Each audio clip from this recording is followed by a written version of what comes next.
So I thought this might just be kind of a fun thing to do at the end of every month or so. I know it's not the end of the month yet, but what the hell? I have a few free minutes here, and it's close enough to the end of the month. If I am ever able to sort out my procrastination issues and get to posting content on my main channel again, then I would respond to comments on that channel, on this channel as well. I wouldn't do videos on my main channel, just kind of respond to comments, but what the heck, I figured this might be fun, since I don't have particularly many comments on this channel, Tim's Second Quest, in the month or so since I quote-unquote rebooted it. I'll just go through every single one of them. There's not that many. In the future, if I ever did have more comments, knock on wood, big time on that one. Maybe this is the peak of my channel right here, but if I ever did have more comments, I would be a little more curate them a little more and pick a few interesting ones to respond to. But at this point, I'll just respond to every single goddamn one. Who cares?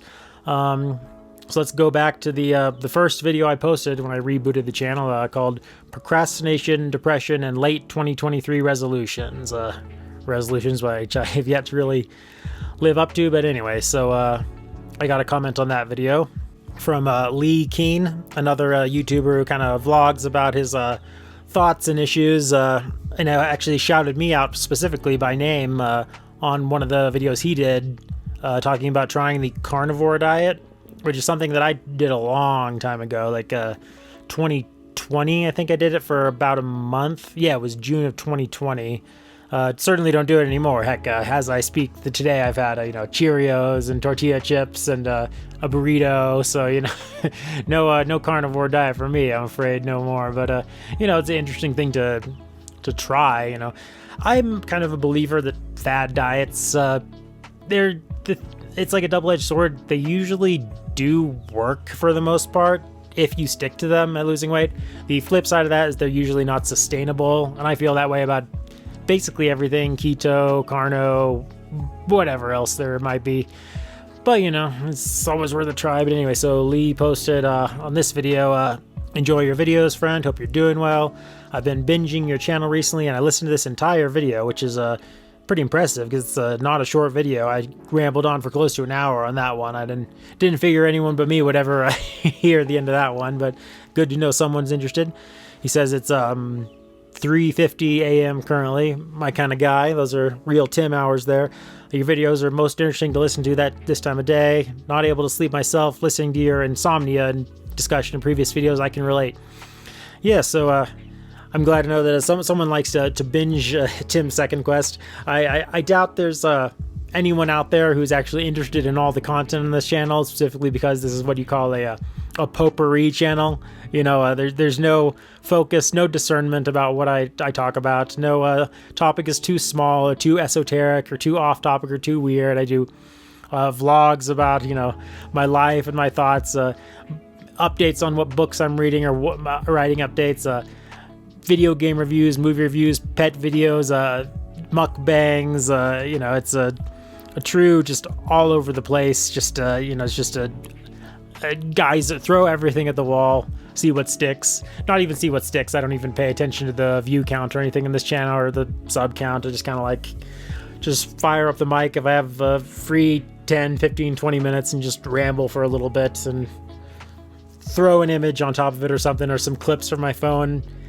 whatever music I might have under the lo-fi section, or maybe some video game music, and throw it up. So, but yeah, if anyone is actually interested in all the content, then that'd be impressive. Like he says, the videos are most interesting to listen to this time of day. I actually kind of like hearing that because I've always kind of liked the idea of having kind of a nighttime vibe to the channel, if that makes sense. It probably doesn't, but so all my videos, I try to put like a nighttime vibe image, so to speak. Sometimes it's actual photos or videos I took outside. Sometimes I do AI art or something like that. But yeah, I like that kind of that nighttime vibe. I don't, obviously if you have videos that, like I have video on my main channel, it has like 1,000 some odd views. I'm sure some people listen to it in the morning, some people in the day, some people while they're doing the dishes, some people probably listen to it double speed, some people probably listen to it at night. But the way I kind of always pictured my content. It almost sounds pretentious calling it that, but is like a, you know, like a nighttime vibe. You know, I picture like people listening to it like at midnight, you know, like the volume a little bit low, you know, on the couch, or, you know, something like that with headphones in front of a laptop. You know, I like that nighttime vibe. So that's good to know, because that's almost kind of what I was picturing. Let's see. The next video I posted that got comments was my review of a video game, an RPG, Chained Echoes. Pretty simple comment here from someone, wow LXX, I think it says. Just says, nice review, man. That's good. I said, yeah, I'm always up to review some new RPGs, and he said, I'll be there to watch your next reviews. Hopefully, this is the thing I'm talking about. Hopefully he didn't subscribe just to see, you know, video game reviews, because then the next 10 videos I post would be like, what the hell? What the fuck is this? This isn't what I subscribed for. So, you know, I'd almost consider it at a certain point. I actually did make a channel, Tim's Arcade, that's what I call it, that I pictured as being just a gaming channel, but I don't know, there's just such a saturated space on YouTube that even though I'm interested in it, I don't think I would be interested enough to maintain a regular, like I could have a gaming channel, but realistically I would probably upload 4 or 5 or 6 videos a year on it, because I just don't play enough video games anymore, and certainly don't have that much motivation to go through like recorded game footage and, you know, edit together videos. So video game reviews that I do would probably be like this one, where I literally just played myself recording for like an hour or so, and then just didn't match footage to what I was talking about. Just, yeah, here's 2 minutes, just randomly selected. Here's another random 2 minutes, another random 2 minutes. Just slap it all in there indiscriminately. So yeah, but yeah, but because I'm keeping the review simple like that, I probably will occasionally post stuff. Like I know there's an RPG called Sea of Stars coming out later this year, and I'll probably review that. Just anything that's kind of like a old school style pixel art RPGs, like stuff that's kind of in the visual kind of a tenor of old, like Chrono Trigger, Final Fantasy, like Lufia games, stuff like that, Secret of Mana, kind of stuff that's kind of a SNES Squaresoft style.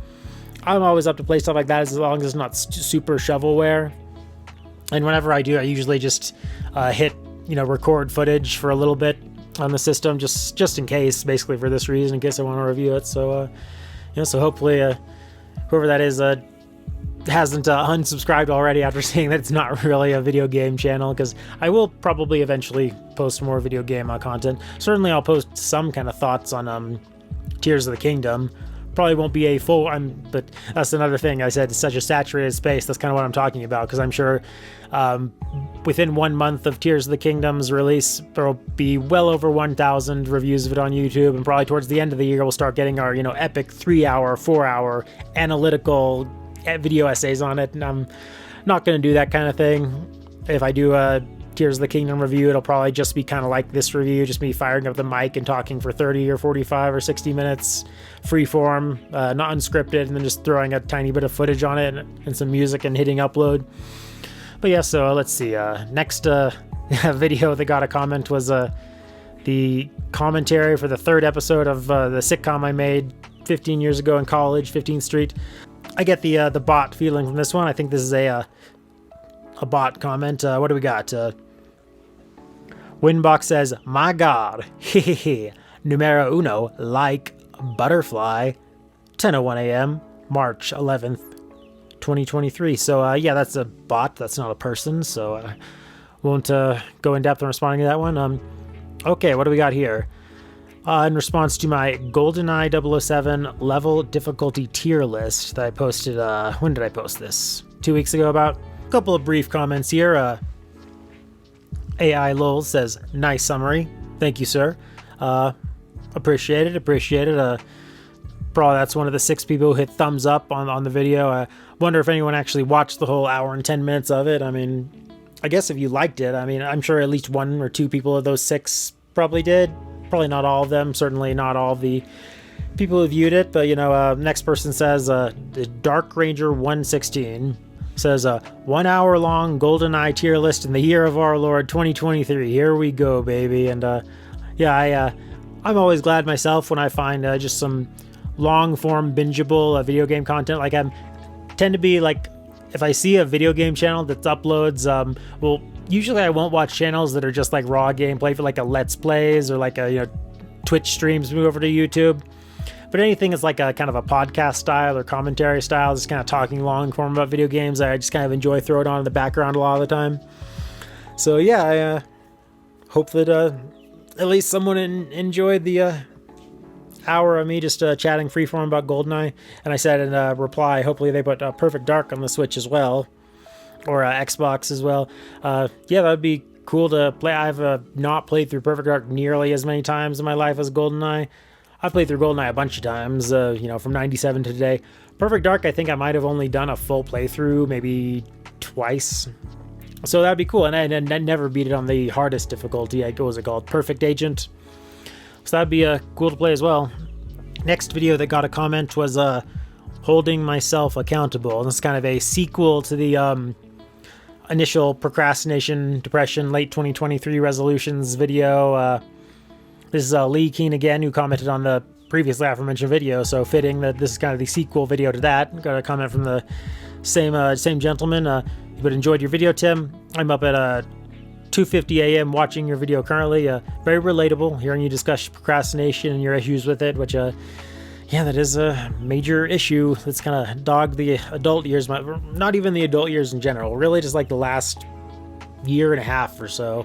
But I can relate to your frustrations being in my 30s myself. Always a pleasure when you upload a new video, getting to hear your thoughts on life. Hope you're having a good day. And yeah, much appreciated, much appreciated. Those are kind of the easiest and hardest videos to make at the same time.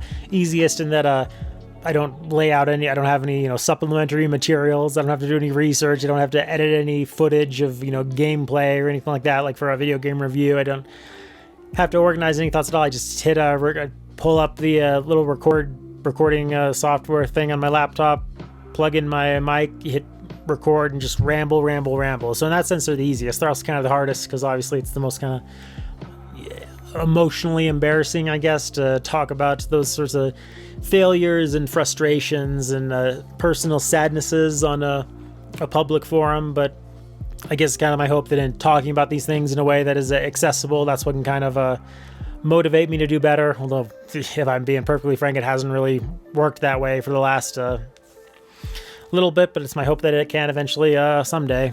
And this is the video I posted just yesterday called "A Quarter Year Wasted." And I guess this one must have hit some kind of little bit of a boost in the algorithm because it got about 29 likes, which is very unusual for this second channel. Most of my videos on this second channel have 0 or 1 or a high end, I think about like 5 likes. So obviously this one got boosted to someone's recommended somewhere, somehow. I don't know. I cannot tell you what the magic sauce is. That I don't know if it's because it has something to do with the title or the thumbnail or the length or the subject matter that the YouTube picked up on in the transcript. No idea why this one got a little bump to some people, but it obviously did. So I ended up getting a few more comments than usual on it.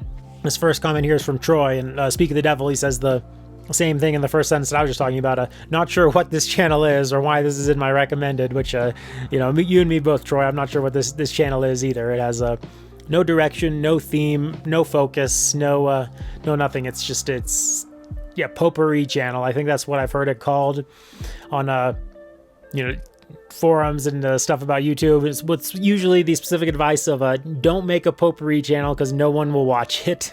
Have your channel be about something. So you and me both have no idea what this channel is, but anyway.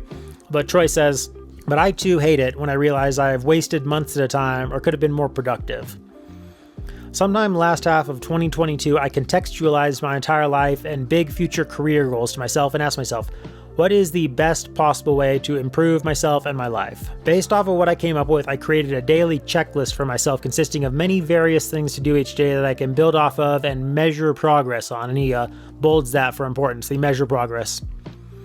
The examples he gives are cognitive ability with online tests, fitness, etc. With a demanding daily checklist consisting of measurable progress, I will always be productive and not waste months at a time anymore. Willing that I'm disciplined enough to follow through each day. Haven't watched all 30 minutes of this yet, but what I have planned out to stop wasting months at a time might be something for you to consider. The worst thing you can have while you're young is free time. Utilize it calculatedly. One thing that jumps out at me as objectively wrong in this comment is the assumption that I'm young, because I'm approaching 40 here, I'm afraid. But otherwise, I appreciate there's obviously a bit of a time and thought put into this comment, and a legitimate suggestion. I see that he bolded the word daily when he talked about a demanding daily checklist of measurable progress. So that's obviously to contrast it into not weekly or monthly, but daily, which is kind of something for me to think about, because what I have done at the beginning of this year, and as I talked about in this very video, this is a comment on, I keep making these resolutions that aren't daily or weekly or even monthly. They're like, here's what I want to accomplish the entire year.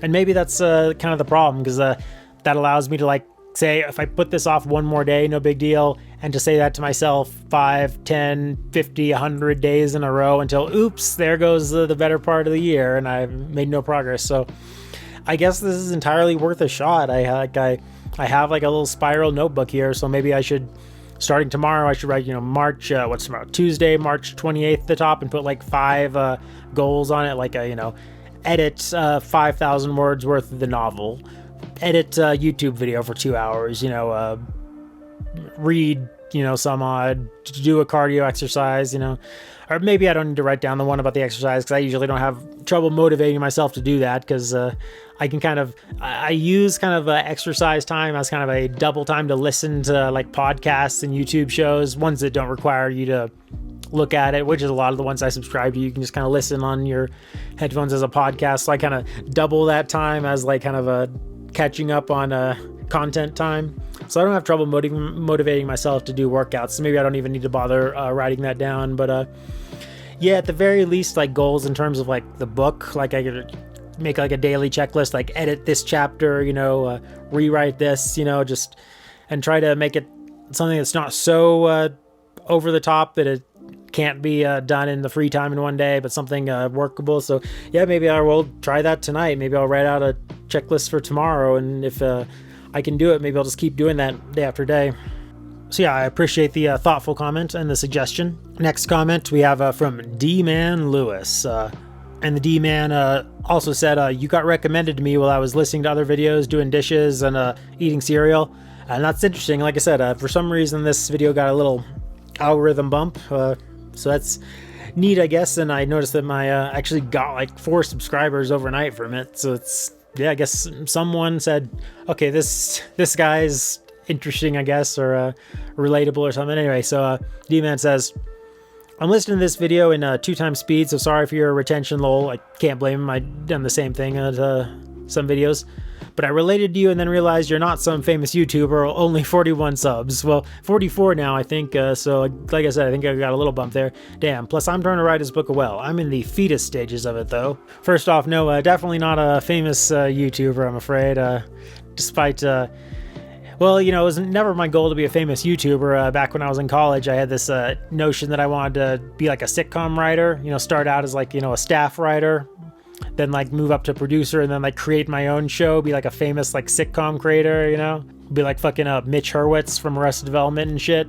And that didn't really work out. And then the other idea has been like being a famous like fantasy novelist. Hasn't worked out yet either, but certainly not a famous YouTuber by any means. But yeah, and I certainly know what he means talking about trying to write a book as well, stuck in the fetus stages, because that's where I was for a very long time. Like, I have a manuscript now that's fully written but not edited yet, which is something I should start working on real soon. Start working on it tonight, really, I should. But I had about, I would say, depending on how... novels that got far enough that I at least brought up a text document on the computer and started to write out ideas. At least 10 throughout the years that got stuck at the fetus stage, and I never ended up... I had one... Gosh, when was it? I want to say it was 2009 or so that I did start kind of pushing my way. I wrote out a couple 1,000-word outline and started pushing my way probably up to, I want to say maybe 12 to 15,000 words, which would be the paperback equivalent of like 30, 40 pages, something like that. Then that one just kind of fizzled out because I got kind of, I don't know, I guess because my procrastination issues then were as bad as now. Also because I just kind of looked at it and was like, this kind of generic and uninteresting, and I just kind of was rereading what I wrote, and like, if I was a reader who picked up a novel that started with these pages, I wouldn't be motivated to keep going, so I think that one fizzled out. But yeah, I definitely know what he means, so good luck to keep going on that book. Always encourage fellow wannabe novelists. And then the final, and this anticlimactic endpoint for this video, Dami Activated asked on this same video about a quarter year wasted, what mic do you use? And the answer would be the Blue Yeti, kind of a pretty standard, relatively cheap microphone. Sometimes I think it sounds a little weird when editing, like it sounds a little like maybe harsh or kind of tinny or something, but I'm not sure if that's the mic's problem, because I've looked at other videos where people had Blue Yetis that sounded better. Maybe it's just I have a naturally irritating timbre to my voice, but I'm afraid there's not much I can do about that, save pulling a Daniel Day-Lewis and just doing a completely, doing a completely different voice, having a different YouTube voice, perhaps using a bit of a transatlantic accent, maybe just go into the harsh guttural tone, or maybe kind of pitch it up a little bit, do a nerd bit, I don't know. No, I probably won't do any of that. That would be funny though if I just suddenly switched to a British accent in all aspects of my life at age 37. That would be and just pretend like to everyone I know that that's the way it's been the whole time. Film people's reactions, but nope, yep. Use a Blue Yeti microphone, but yep, that's about it for comments on this channel for the last month. Like half that comments came from the video I posted just like 24 hours ago, so who knows if I'll get any comments at all this next month. Maybe next month I'll say time for the next part of this, no comments, that's it, and it'll be a 10-second video. But that's a wrap for now. Talk to you all soon.